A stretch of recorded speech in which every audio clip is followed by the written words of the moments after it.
If you want to get booked on bigger stages, build your authority, and have your message carry on working even when you're not in the room, then this episode might be a game changer for you.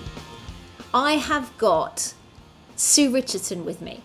Now, Sue and I have known each other for years, and this conversation has been a long time coming. She's the owner of Write Book Company. It's a publishing house, and she's helped hundreds of business leaders and experts bring their ideas to life. And she is also a speaker herself, so she's walked both paths.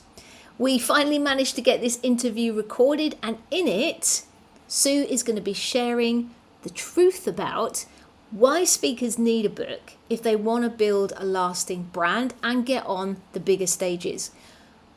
Whether you should self-publish, go traditional, or choose a hybrid model, and what to do if you've got a brilliant idea but you haven't got a clue where to start. So if you've ever wondered whether a book is still worth writing, and there's so many others out there, I asked that question, or you're sitting on an idea but you're feeling completely overwhelmed, then this episode is going to answer those questions and a lot more. Let's dive in. Welcome to the Speaking Club, Sue Richardson. Thank you very much, Sarah. It's lovely to be here. Yes, lovely to have you here. Now, this is something we've been talking about for a while now, because we've known each other for a while. I've worked with your clients. You've worked with some of my clients. Yeah. So, yes, it's been a long time in the making. Now, people may have a clue as to what you do based on your background, but I want to ask this question to kick off with. You help business professionals turn their ideas into books. And what drew you to book publishing in the first place? And especially, I would say, business books over anything else. Well, initially it wasn't business books at all, actually, but there was a good reason why we ended up with business books, because I was working for other publishers. I was in academic publishing. I was doing journals and social sciences and stuff, and it was dull as dishwater, quite frankly. And I was but my big passion in life was textile art and craft. And I'd come from a theatrical background, so I was kind of like into kind of storytelling, and I wanted something a little bit more exciting and creative. And I decided to create my own because I thought I knew everything there was to know about publishing, because I was a proofreader and then a copy editor and then a project manager in academic publishing. And I decided to start my own publishing company, but it was all crafts and cookery. It was that kind of stuff that we went into. And a couple of things happened that were just amazing, because, for example, there was an art shop that had this very special kind of yarny, thready, textile-y stuff that they were selling to textile artists. And an artist who used this stuff, and nobody knew how to use this stuff. So it was called Angelina. And these two got together, this art shop and this artist, and they created this book, and with us, with our help. And it sold literally thousands and thousands and thousands of copies. And it was this incredibly niche book for this audience who didn't know what to do without it. There was no other resource for them at the time. Of course, nowadays, you'd just go on YouTube, wouldn't you? But actually then, and it was a real lesson for me. It was like, oh boy, the power of a book. I mean, literally, they sold that. Not only did they sell thousands and thousands of copies, but the art shop did really well. Mm-hmm. And the artist became really famous for her use of this yarny stuff. So it was like really, it was a real lesson. And it was quite soon after that one of our cookery books won an award, and the author of that got a television series in China. And it was like, and then people start to say, oh, how could I use a book to really help me build my business? And we were going, oh, well, this makes sense, we can help you with that. And really, kind of the rest is history. We stepped much more into the business space, and we've been there ever since, really. Wow. Okay, cool.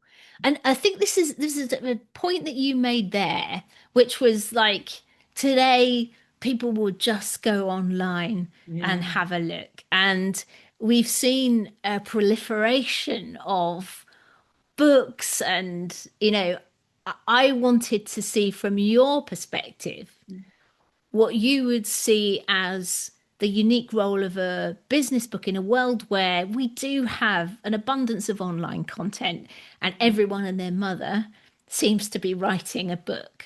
Yeah. I mean, they aren't, though. I know it seems like that sometimes. There's two things here I think that's really important.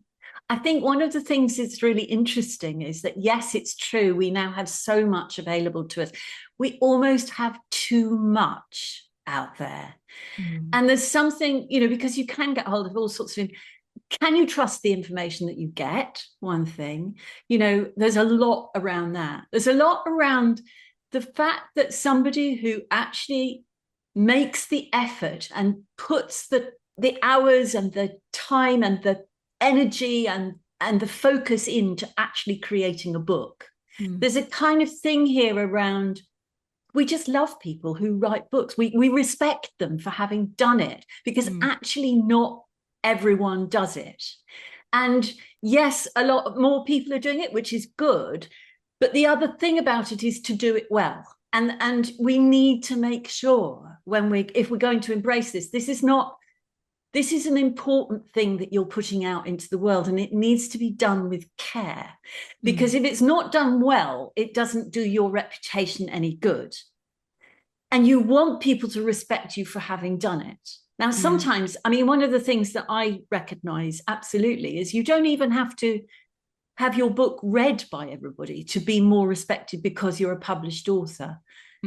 But it does need to be done well. And I think one of the things about the proliferation with self-publishing is that there are times when sometimes people shoot themselves in the foot because they don't actually really quite understand. We'll probably come on to talk more about the difference between the different publishing routes. But, to answer your question here, if literally everybody has a book because they can have one, there is a danger that that book won't be seen. It won't be, it'll be too diluted amongst the rest. It will be lost in the noise, like everything else that we do. And actually, if you publish a good book and you publish well, you will always stand out from the crowd. I really believe that. We love books, but we love good books. Interesting. So I'm going to sort of hone in on something that you said there. Publish well. First of all, could you unpack what you mean by publish well? Yes, I can.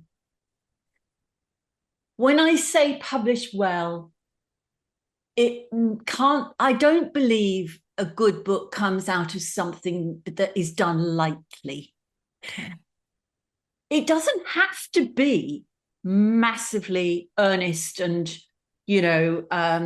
erudite and academic. I'm not talking about that. It could be, in its style, it could be quite light and engaging and entertaining. It's about what's fit for purpose. I think that's actually really the kind of the core message here. To publish well, you need to have the right plan in place. It's all about being very strategic about it, because there are so many different routes now, and there are so many ways of publishing, and there are so many people doing different things. There is no one size fits all here. There really isn't. And we are blessed to be in a world where we have so many different options for publishing books that can help us build our businesses. So publishing well means publishing well for you. And that means having a strategy, having a plan, and creating the right plan for your business. So really being clear about what it is you want to achieve is the place to start. And very closely aligned with that is who the book is for, who your target audience is. Do you know what? As I'm saying this, I'm thinking about what you do, because this is, I know there were many speakers listening to this podcast and people who you've worked with. You and I've had many conversations where we've gone, yes, because it is very similar. It's about understanding you know, your delivery, the way that you're going to create this book and the way that you're going to put it out into this world, the success will come from the difference that you make to the people that read it. And that will in turn make a difference to your business. Cool. And I think I'm going to come back to that, but I just wanted to give perhaps a practical example of something that maybe wasn't published as well as it could be. And that is my own book, which I wrote in 2016 and went the self-publishing route. And I find this with speakers, and I suspect that you find the same thing with authors. Now, my book was on how to use humor in speaking. At the time, there wasn't much around. I think the content is still great, but I called that book Cracking Speech Mate. And my target audience was mostly in America, bit Australia. I chose a title that made me chuckle and fitted my brand, but didn't actually do the job it needed to do for the book. And I think had I been working with someone like yourself who could have helped me publish well, you would have challenged me on that in the same way that I challenge speakers on talk titles, on, the whole big idea of their talk. And I that would have done better. And is that sort of what you mean as an example? Not all of it, but just a small sort of tiny example. Yeah, I think it's a brilliant example, and you know, you may be being a little harsh on yourself, but hey, I get what you mean, and I get that also, you know, clearly the book didn't quite deliver for you exactly what you wanted, and therefore, you know, on some level, it didn't quite work as you'd hoped. I think it's two things here. Now, sometimes people think of, like, you know, working with publishers as there being a kind of curation aspect to it. Well, I think that's probably true in the traditional publishing space, without a doubt, for obvious reasons. Curation is important for them because they have lists that they need. They shape those lists. They're like any other sort of, in a way, a manufacturer. They know they know the kind of products they're looking for. They want to make those products, and they know their audience. They know their markets. And they might grow and change and move things around, but essentially they're building products that they're going to sell, that they're going to to get out into the world.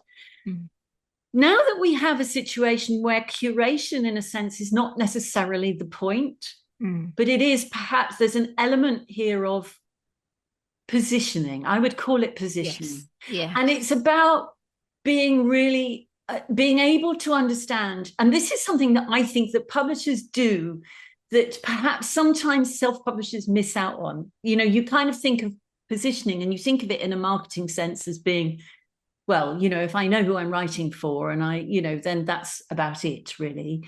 But actually, it's a lot more than that. It's a lot more about, you know, what's driving you to write the book in the first place. It's about purpose. It's about mission. It's about how you're going to make a difference. It's about, you know, about very specifically stepping into the shoes of the people that you're writing for and understanding how to deliver to them something that they are going to find transformative, actually, potentially. Now, it doesn't have to be massive. It could be just one thing in your book that changes the way somebody thinks.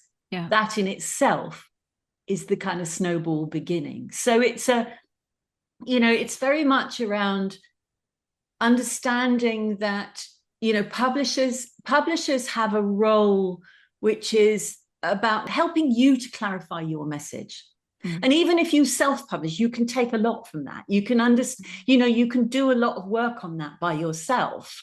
But it's always good to work with other people, because we're too much in our own heads. We're too much in our, you know, as kind of probably most people who are thinking about writing a book have expertise of some kind.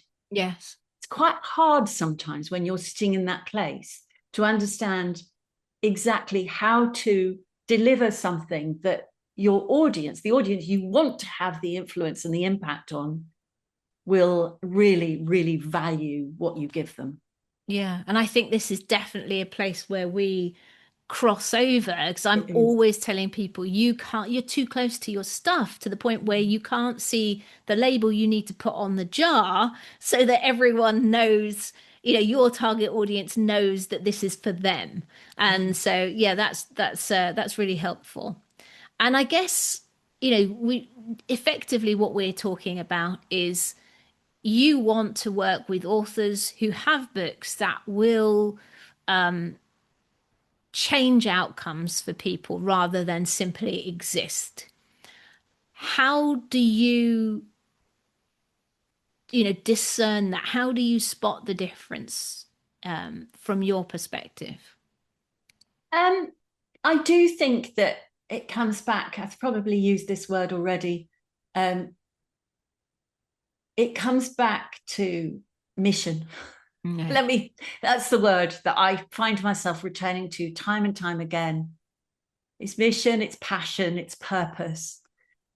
It's, the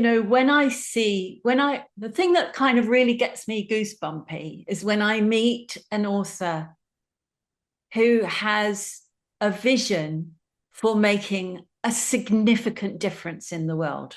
Mm, They've either got a story that has mm, inspired that, a sort of origin story, mm-hmm. but or just they often it comes from one story that they tell me that I go, that's the beginning of the book. That's your Yeah. start. It we as human beings, we inspire each other all the time.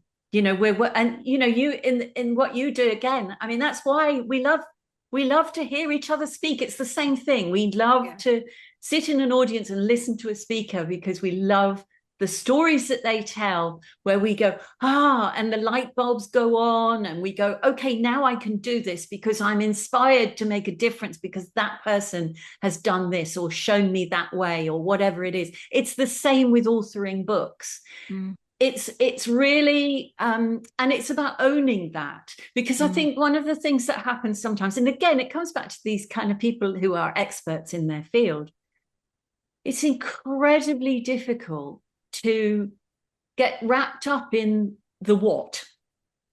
The book is going to be the place where I'm going to put all this clever stuff in my head. I'm going to put it out there. I'm going to put it in this book, and then it will be out in my head and everybody will love it. Well, actually, you've got to come back to the why. You've got to mm, come back to the what is it exactly that I want to achieve for myself by doing this, apart from just dumping all my knowledge onto the pages. But also, what difference do I want to make? What do I want someone to read, and what do I want them to do when they've read it that will make a difference, either to them or to the people that they work with or whatever? mm, Where is the transformation going to happen? And when mm, people are conscious of that and they write in a way that engages their reader with mm, stories, with examples, with honesty, with authenticity, with a tone of voice that's real. It doesn't, it's not academic or fake or, any kind of posturing or full of ego stuff. It's honestly, that's where the clue lies. mm, And that's all it needs to be. It doesn't, to me, it doesn't even have to be kind of, a lot of people say, well, I don't know what I would write a book about because I haven't got anything new to say. I just go, hang on a minute. Of course you have, because you are you. You are unique. You are an individual. You have your own story. And mm, that's really powerful. I don't know if were you there. I know you and I were at a convention fairly recently mm. together.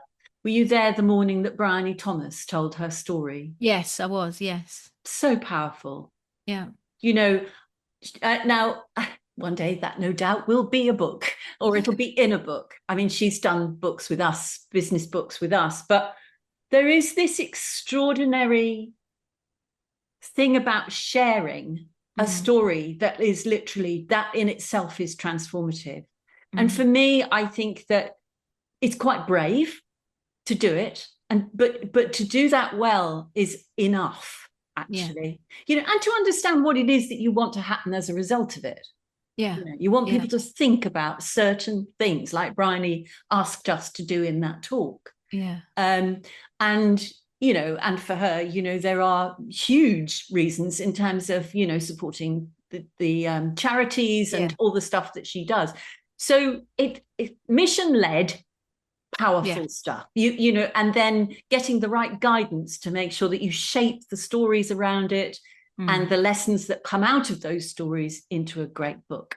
Leads me on to, we've touched on this a little bit already, and you've mentioned it, and it's very true that people do get confused over which way to go in terms of publishing. In your view and experience, what do you think are the advantages and disadvantages of self-publishing versus a traditional publisher versus a hybrid? Yeah, I mean, it's a great question. And there's a lot of different. Do you mind if, I mean, I don't want, you'll have to just stop me if I go on too long. I will, but I'm sure people will be interested. I think in a way, it comes back to something I said a bit earlier, which is, you know, there is no one size fits all. There is no correct fix. There is no absolutely right way. But that's not me trying to dodge the question, because there are so many pros and cons for each branch and each element. And so if we were to start, let's start off with traditional publishing. Why not? Let's start there, because that's the oldest route. And of course, for some, that will be absolutely, I could say that in front of everything. You know, for some, there are routes there for everyone, and for everyone, there's the right route. So with traditional publishing, especially in the business space now, I would say that probably the thing to be most aware of is that traditional publishers they're in charge. Let's put it that way. They're in the driving seat. The business shape of this is that they will own that book. You know, your name might be on it, but it's not yours. It's theirs. As a product, it's theirs. They have the publishing rights to it. They will create it. They will invest their cash in it. They will make it into the product that they need to make it into for the market that they know and the audience that they understand. And they will do all the work to make that product commercial enough for them to keep the lights on and pay their people and do all the things that they need to do. So you need to sort of get your head around the fact that if you wanted to go down a traditional publishing route, you have to sell to them. You sell your idea. You pitch it really well. You work hard on that pitch. You probably work as hard on that pitch as you do on the book, to make sure that you're presenting a case to them that fits. And these days, publishers, especially, again, I mean, well, I think this is across the board, but certainly in my experience of business publishing, they need to know that there is something quite original in your book in terms of original thinking, in terms of, so this is a slightly different argument in some ways, because and it might be right for some people, especially, they need two things. They need something quite original, but they also need you to have a very big network. They love speakers.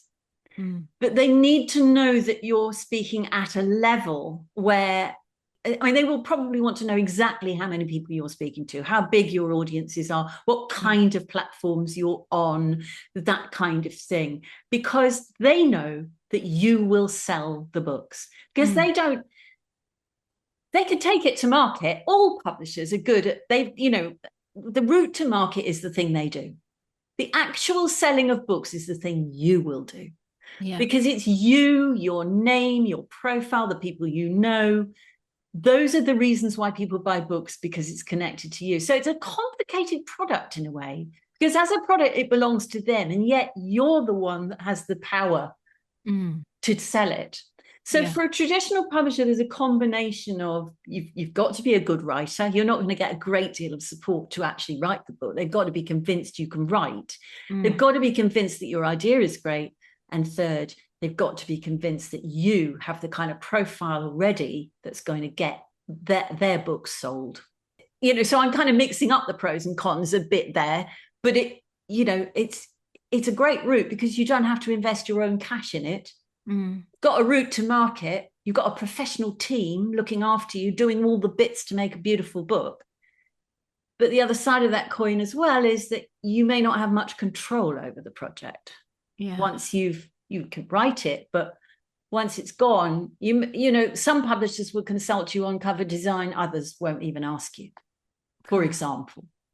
And then the financial model, I think most people in their heads have got this idea of a publishing company will give you an advance, and then that advance they're looking to make back in sales, and then you only get more money if it exceeds that advance and so on. But is the ROI with a publisher smaller ongoing than if you did your own book, if you did a different route? So it's a very interesting question. And again, it's quite a complicated one because the truth is that, of course, your eye of the ROI as a writer of a book that's going to be traditionally published is the time you spent writing it. Yeah. Mostly. You may decide to, because the publisher isn't going to do any PR, you may decide to invest in a book publicist or, something like that. But essentially, most people who go down the traditional route, unless the traditional publisher wants you to buy and forces you to, in the contract, makes you buy a number of books, which sometimes they do. Yeah. Usually the investment you're talking about is your time to write the book. Yeah. So the return on that is minimal. Yeah. It's true, because the publisher is going to need to get their return first. Now, this whole business about an advance, the advance, of course, is an advance on the royalties that they think they might need to pay you over a fixed period of time. So they work out how many books they want to sell in a year or 2 years or whatever it is. They then decide what the royalty percentage of the sales is going to be for you, which might be about 5%, something like that, of the cover price. It might be, it depends on how they work it. Sometimes it's on the net price, sometimes, or the net receipts, and sometimes it's on the cover price. But anyway, whatever they decide, they will then, that advance is something they may pay you, which then you have to earn out. Yeah. So you won't get any more money until you've sold 10,000 copies, and then they're into their next 5,000 copies, you'll get a little bit more, which is very nice. Thank you very much. But it doesn't often happen. And actually advances are quite rare now. Oh, interesting. Again, it will depend on the level of profile of the person they're dealing with. So if you take a Paul McGee, for example, who I imagine has never moved from his original publisher, I don't think he has. Some of them do move around a little bit more. But the people who write business books or personal development books, whatever, that sell really, really well, they're quite hot properties. Actually, they've become quite hot properties. So they will get advances because the publisher doesn't want them to go and offer their book to somebody else. Yeah. So, and so there's all sorts of things like that going on, but that's kind of later on. If you're just setting out on this journey and you decide, no, I've got something really original, I've got something really commercial, I've got a really good chance of finding a publisher, then be prepared for your first deal, not make very much money at all. Interesting. Cool. Okay, which takes us on to the next way of doing it, which is, so if we went, I tell you what, I think in a way it perhaps is easier to go straight to the self-publishing route, because it's almost like the other side of the coin. Yeah. So the self-publishing route, clearly most people will be aware, is something where you own it. You have full ownership, full control. You decide what you're going to do. You need to put in place the professional team to help you do it well. So you will probably need at least a copy editor, if not a developmental editor. There's a difference between the two, which we can talk about if you think your listeners would value it. But essentially, it's just about making sure that you get the right editing support to get your book into good shape. You'll want it properly typeset. You don't just shove it into Word and hope for the best. It doesn't work quite like that. You need a nice looking interface, a nice looking text, and you need a proofreader. I always recommend have it copy edited and then typeset it and then proofread it. Do those three things with publishing professionals. You're halfway there. Because at least the book will look good, and then get a good professional cover designer to do your cover. Someone preferably who knows about books, because they might have some knowledge that will support you in getting that positioning piece right, and making sure that your book is going to have the right cover. We have an awful lot. It's incredible how vain we all get about our covers, but pink is my favorite color. like I quite well, you can see the ice cream one behind you is really sort of standing out for me. Yeah. So Jeff Ram is one of the biggest business. You probably know him. Do you know him? He is a highly successful speaker. And we do his books and they are just a joy. But Jeff knows exactly what he wants. He knows exactly what his customers want. He does his books very directly for his customers. This is why I say there are so many different ways to skin a cat. It's like it's not as simple as just if you have your plan, your strategy, the publishing route comes out of this too.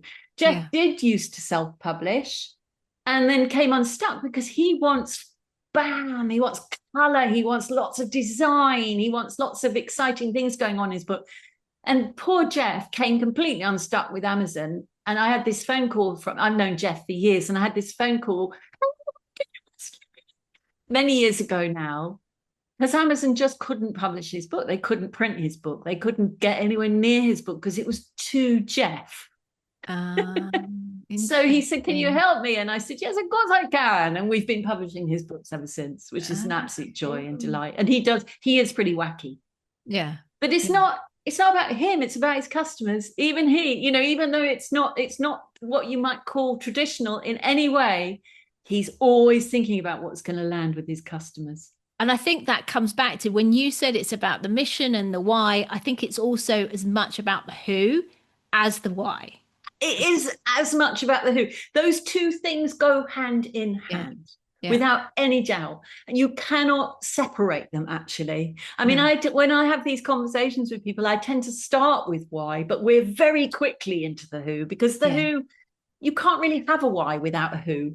No, absolutely not. Absolutely. So it's really important. So the self-publishing route has its limitations. There's one. Yeah. Also, the limitations are, obviously the time it's going to take you, the energies it's going to take. You don't know what you don't know. That's the issue with self-publishing. If you can find yourself a publishing project manager, somebody who's come from the industry to hold your hand through it, perfect. That's what I would recommend. It's really important to think about how it's almost like, would you build your own website? Would you do your own? I mean, some people do. And some people might do their own accounts and VAT returns and all that kind of thing. Whereas other people in business might say, well, I couldn't do that without my bookkeeper. We're all different. Nowadays, we're all pretty good at doing all sorts of things. But publishing and self-publishing it's a big ask. It's a lot to do. So something to bear in mind, do you have to do this literally yourself? Or would it be sensible to look for somebody with expertise from the publishing world who can help you with it? The other bit about self-publishing is a route to market thing. It's a distribution thing. And we've kind of touched on this a little bit already, but there is an element to which there are so many self-published books now. And if most of us accept that probably our main route to market will be through Amazon, and as a publisher of one book, you have no power, really. You have very little. You got a lot of people out there who say, oh, I can help you be number one in Amazon, and I can help you. To be honest, you can be number one for maybe 10 minutes. You can call yourself a bestseller, and it isn't really going to help you. No. Something you can put on it's a vanity piece. You can put it Yeah. on your LinkedIn profile, best-selling author. Great. So what? So's everybody. Do you know what I mean? Yeah, It yeah, doesn't yeah. actually shift the needle. So it is a thing just to kind of really bear in mind that it's hard to do. Mm. It's a really good way of, on a quite a low budget potentially, getting a book out there quickly, having control over it, having ownership of it. I love it for all sorts of reasons, but you need to be sure that self-publishing is the right route for you, and then do it as well as you can. And realize that it's going to be so you're going to need to do some work to make sure that you're delivering the book to the people that need it. And then there's the halfway. If we could touch briefly on that. And then there's the hybrid route, which is in a way what you kind of best of both worlds. I would like to think, in that a hybrid publisher has they are professional publishers. It's like the other word I quite like, that where the best hybrid publishers, I would apply this to, are partnership publishers. Yeah. So essentially what it is you get a publishing team, you get a publishing company who will have all the aspects of route to market that a traditional publisher will. They'll put your book in their catalogue. They'll represent you to the publishing world, the book trade, if you like, get your book much more widely seen. You'll have much more reach. Take you to Frankfurt Book Fair and London Book Fair, not you personally, but the book. All of those things which might open up opportunities for foreign rights sales. There's lots and lots of kind of stuff that you can't do when you self-publish. But it's a much bigger deal. It's a much bigger investment to make. It involves printing high quality books, which is lovely, but it's a slightly different animal, but with a much bigger impact, I would say, if that's what you need. But you invest your cash in it. So the publisher takes your cash to do the work, and then you get a much bigger slice of the pie in return. Yeah. So whereas a traditional publisher is going to return maybe 5 or 6% of the cover price to you, if you're lucky, with a hybrid publisher, you're likely to see much bigger returns. So after, because you've paid for it all, we, for example, pay a royalty of 30% of cover price. Yeah. Once the trade has had everything that they need to take from you, all the Amazons and the Waterstones and the distributors and the wholesalers and all the people have had their piece, that's what's left. So as a publisher, we don't take any of that. We give it all to you. But most hybrids will have something similar, because you've funded the book. Thank you. That's really helpful. Hopefully that's given people some clarity. Now, we talk often because authors are often speakers. Speakers, as we've also discussed, can become authors. How do you see, and I know this is something that you often talk about, how do you see these two mediums reinforcing each other?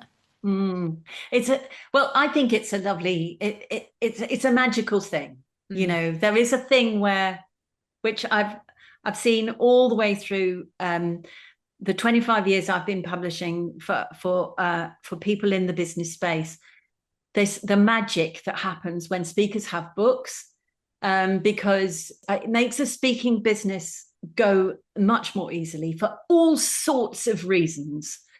One is, the PR around the book. There's a kind of whole layer of the fact that, like with any business, you've got something that's out there in the world that people are finding because that book solves their problem. You don't even know they exist. But there's also the semi-closed doors of opportunities where you have something that you can produce, that you can give to that opportunity, whether it's a meeting booker or an event organizer or a speaking agency or booker or whatever, where they get you because you've shown them a book, which is so much easier to get behind that door than yourself. So there's a kind of element where a book can be an ambassador for you, really, really important ambassador, almost like another team member, a salesperson in your team, can speak for you, and contain your key messages, which is really important. So And also, you know, there's no doubt about it. I mean, some speaker agencies won't even look at you unless you are published. Yeah. You know, we know that, you know. I mean, I know an agency may not be right for everyone, but there are opportunities that come from being a published author that's really important. And then when a speaker gets on stage and they speak and they have a book, guess what happens? People want the books. Yeah. So Yeah. there's this lovely cyclical thing. So what I would say is that speakers need books because it's going to really enhance their work. It's going to help them build their business. It's going to help them raise their fees potentially because they're published. All of those things. And build their reputation and their brand and all of that. But they will also be much better at selling books than people who don't speak. So I always say to authors, if you haven't really put your toe in the water with this on the speaking front, really think about doing it, because you will sell more books. You know, as I said earlier, the traditional publishers, probably, if you're in the business space and you're not speaking, they're probably not even going to look twice. Yeah. You know, they really want speakers, and they want speakers because speakers sell books. So, you know, it works both ways, and it's a magical circle that goes round and round, isn't it? Yeah. Brilliant. So hope you heard it. If you are a speaker and you haven't got a book, look at that. And if you're an author, get yourself a talk from the book, because it will help you in all sorts of ways. Very symbiotic. Okay.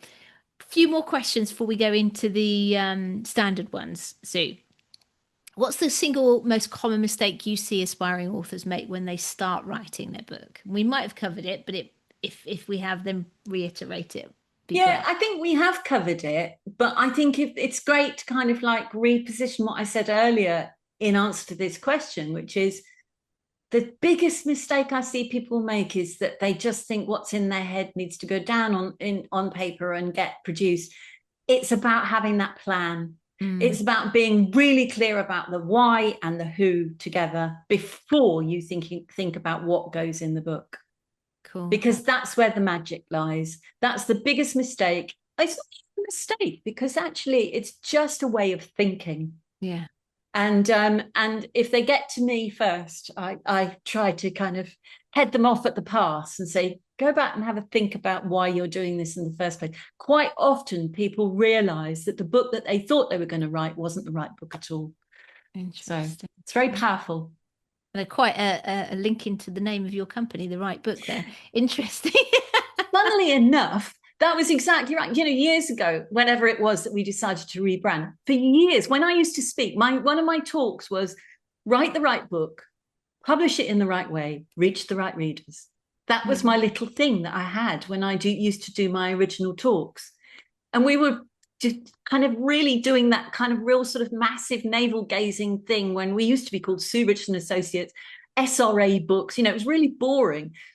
And my colleague Paul said to me, blimey, it's staring us in the face, Sue. It's the right book company. And I went, that's exactly what it is. I love that. I love that. Cool. Okay. So now you have recently launched a different kind of program, and it promises, and I hope I've got this right, idea to published in 6 months. Why is this a departure for you, something new, and why that specific timeline? Okay, great question. Well, it is a departure because this is a self-publishing route. Last year, we launched something called Write Book Direct because we recognized that actually, you know, I think there really is a place for self-publishing these days. I really do. Again, you know, if it's right for you, why not?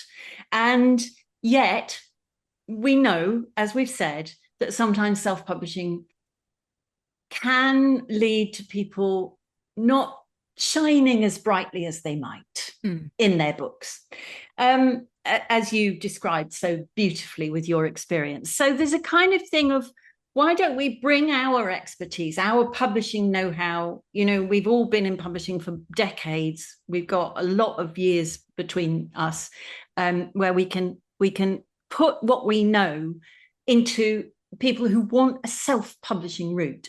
Mm. So we launched Write Book Direct, and then we recognized that we still hadn't quite solved some of the problems that I've been talking about today about self-publishing. And we thought, well, we can do that too. We could, it's a combination of guidance and publishing, but it ends up with a self-published product. Yeah. So you wouldn't, people wouldn't be on our list. They won't be represented by us as publishers. They will go off after the 6 months and they will be their own publisher, but they will have done a really good book they can be really proud of and that's going to work for them, that they'll have done all that planning and that strategic thinking and the writing and the positioning and all of that stuff they'll have done with our guidance. Now, the reason we've done it in 6 months is because honestly, it's only a short book and it's only really suitable for people who really want to do this in an accelerator fashion. So it's it is a speeded up way. It's a kind of, I do not want a book to clog up my life for the next 2 years. I want to get this done. 30,000 words. It's not a huge ask. It can be done. You've got 3 months to write it and then 3 months to create the rest of it and the marketing plan and all of that. So it's kind of focused, not drawn out. There's kind of, in a way, no room for there's plenty of guidance, there's plenty of support. As a cohort, people can support each other. We have the community, the Write Book Impact Hub, which is a community where you get free membership if you're on the program. So it's kind of, there's a lot of support there, but it's for those who go, no, I can do this. I want to be disciplined about it. I'm going to have a plan. I'm going to get a lot of support to get it done. And I just want it out and done and in my business working for me by the summer. And so when you say in your business working for you, typically who's this most going to suit in terms of aspirations for becoming an author? Do you know what? I think because it is a 30,000 word book, it's probably going to be somebody who wants something very practical for their audience, for their specific audience. They're going to have an opportunity to get very clear about that audience while they're with us. So there's a kind of, a really, it's very much the book that is designed as the calling card, as the door opener, the practical thing. It might be a very practical book for clients you've already got or customers you've already got that's going to enhance what you're already offering. But it's got a very specific job to do that I think, it's a mini mission, if you like. It's a part of your mission. It may not be the only book you ever write, but for a lot of people, it'll be toe in the water. Funnily enough, the people that we've got on the course are people who've written books before. Interesting. And they've done it the other way. And they've gone, no, I want a second book, but I don't want to spend 2 years doing it. I want to do it, as quickly as I can. I have a specific purpose, a specific task for this book to do, and I'm going to get it out. So the kind of people, I think it's perfect for speakers or people who are putting their toe in the speaking world or established speakers, but anyone with a business in any form, consultancy, advice, but it could be anything really. If it has that clarity of purpose. If anyone's listening to this and they think, I'm not sure if it's for me, I am really happy to spend half an hour digging into it, because we're not looking to have people join us if it isn't right. But if it is right, it's starting next week. So it's like, get on board, but we can have a chat. And I'm not going to push you into it because I don't believe in that. And, when you're asking somebody to write and produce a book in 6 months, there's no point in pushing someone into it. It's got to be right for them. Yeah, it's definitely good that right fit between you and the person working with you. Absolutely. Exactly. Cool. That's really, really helpful.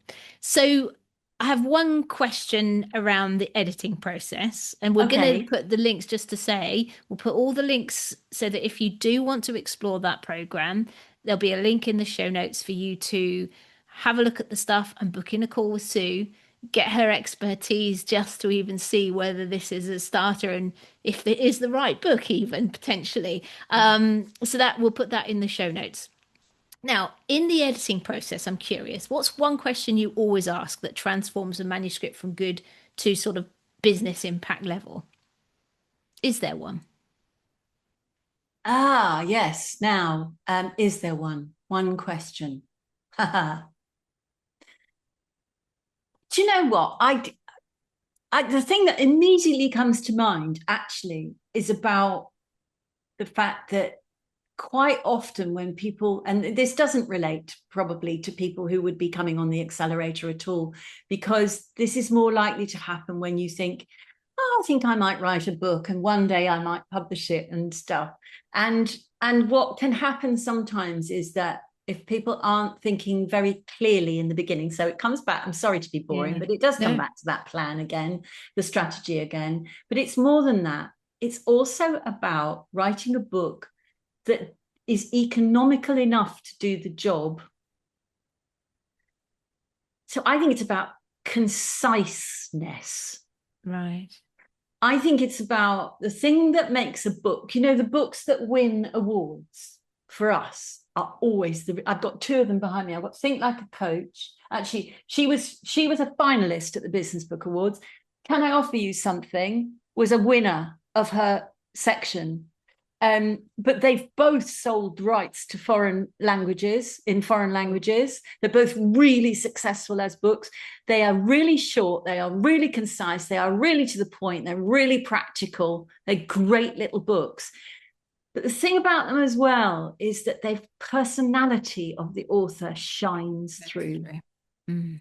And I think that's a tricky thing to do, but it's so important. That's when a book changes everything, because it becomes a book that people don't want to put down, because it feels like you're with them, you're actually in the room with them, and and that's because it's beautifully positioned, it's beautifully concise. I'm not saying for a minute don't, that the lovely writing and beautiful prose isn't important. It is. But in the business space, our attention is appalling these days.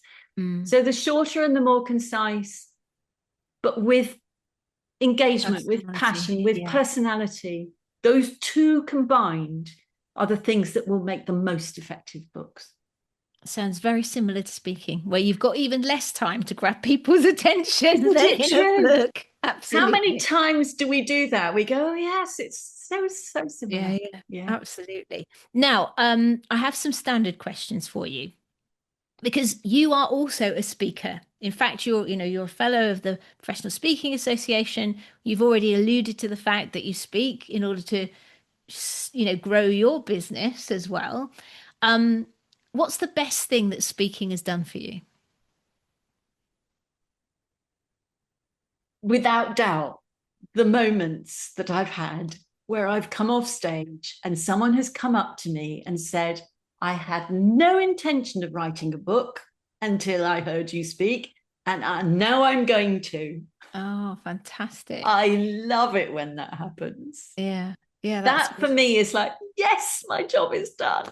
absolutely. Yeah, Because that's so. there's a person with a brilliant idea there, Yeah. and it was just sitting dormant inside, not being, and for me, not dormant, that's not fair. They were doing their work, they were doing their Yeah. stuff, but it just, and then you see their world change literally, Yeah. because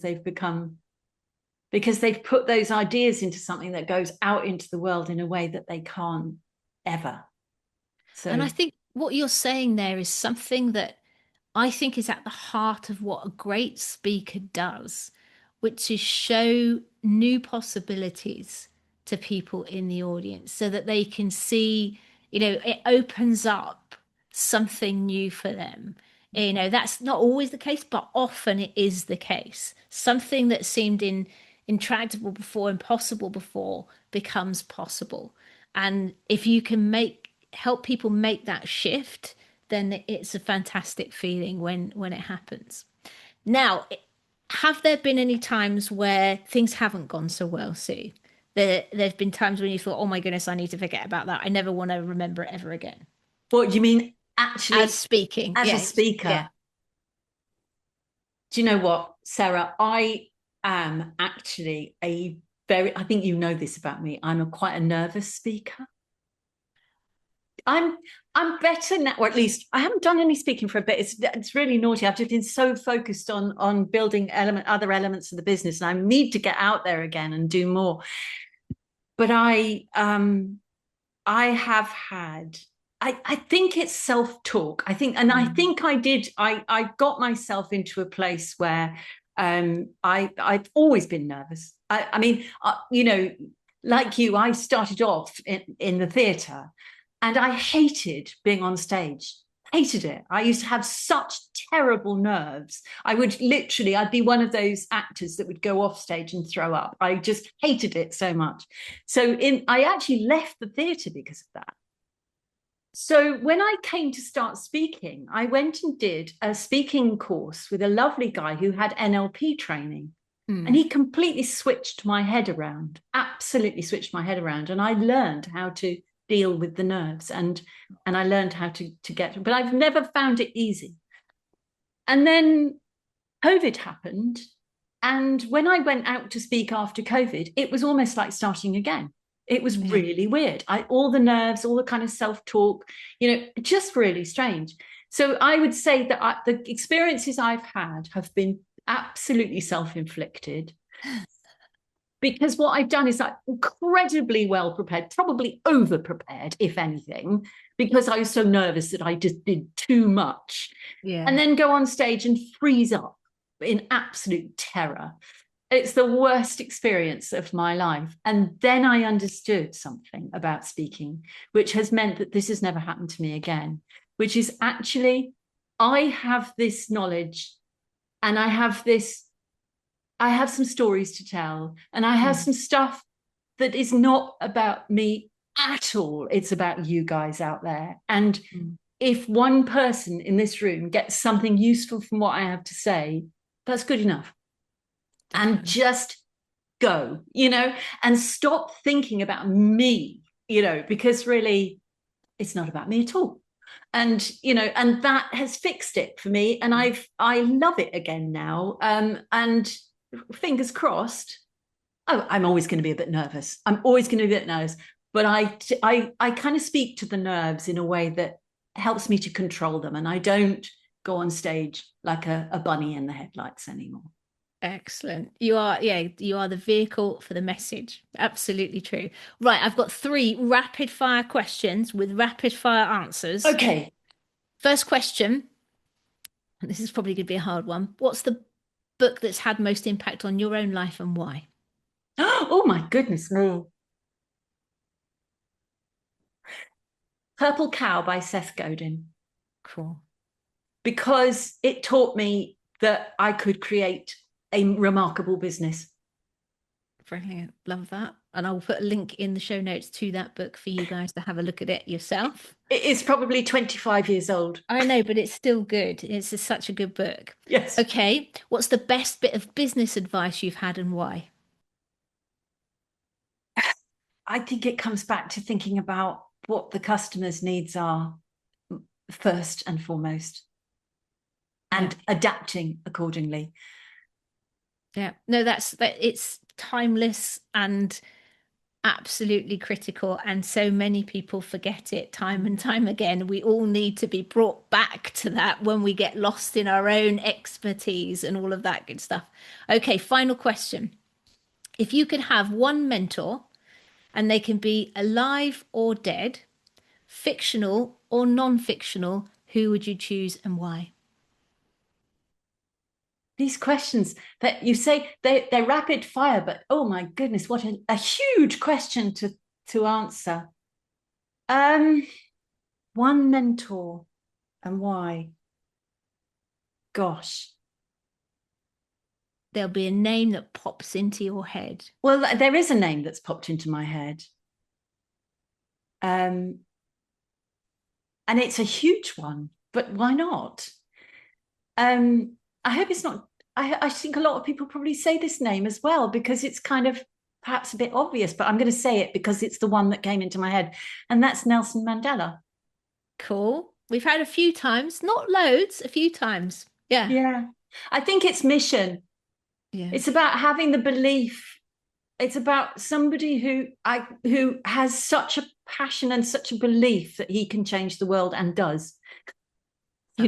Massively. I mean, so massively, around such huge injustice and inhumanity, and comes out the other side and creates, along with, of course, many others, but still, things like the Truth Commission and stuff, and is not full of retribution and revenge, and extraordinary human being. And I'd love to sit at his knee for a couple of hours and just absorb some of that incredible humanity.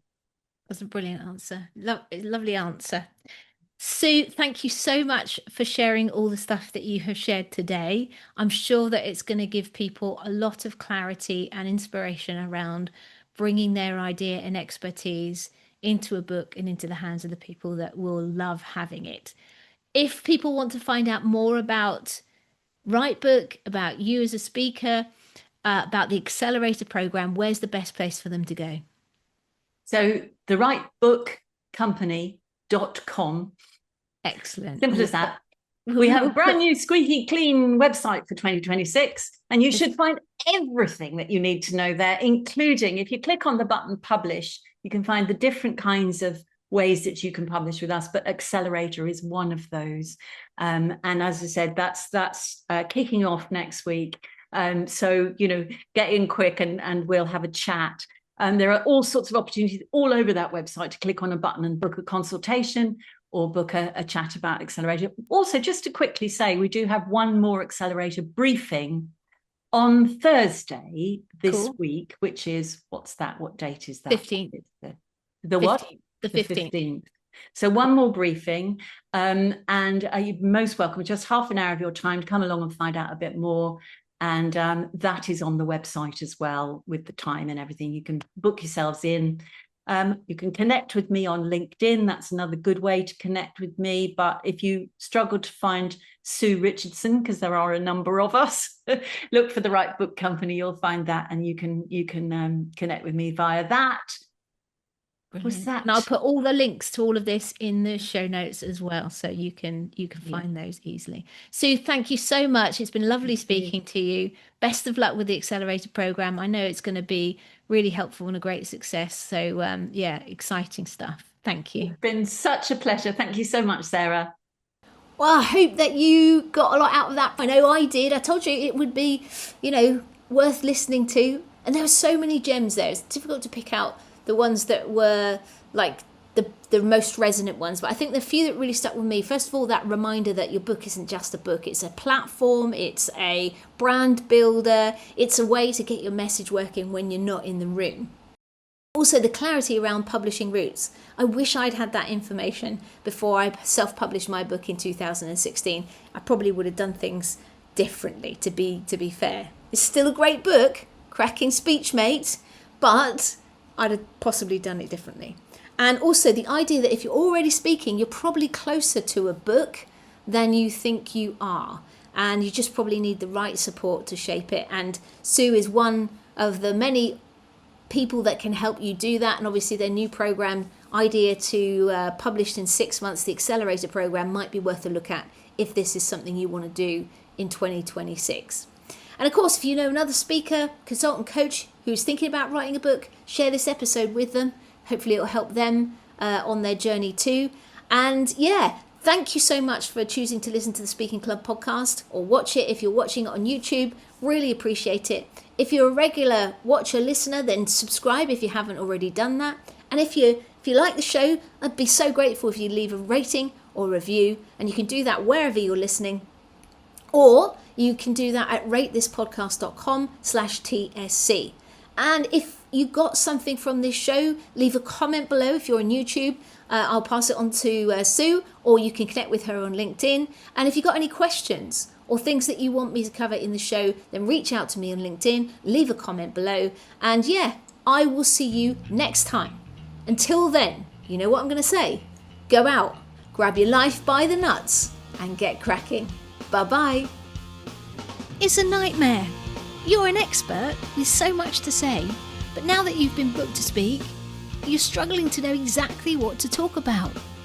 You want a talk that engages the audience and wins you new clients without you losing your personality or anyone feeling pitched to. But what happens when you sit down to create that talk is that you end up staring at a blank page for ages, or worse, surrounded by hundreds of sticky notes with content that you could include. With so much material, you just don't know where to start or finish. Don't worry, because many experts like you face exactly the same challenge, and that's why I created the Blank Page to Stage Guide. In just 50 minutes, this breakthrough resource is going to help you identify the big idea of your message, make it relatable for the audience that you're speaking to, and convey it all in a way that gets the audience inspired and on board with your idea.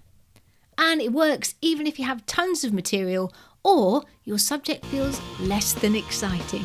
If you want to cut through swathes of content and get a talk that you're excited to share, your audience loves, and wins you new clients, then grab your Blank Page to Stage Guide from saraharcher.co.uk/new-guide-TSC. Oh, I forgot to say, it's completely free. Enjoy!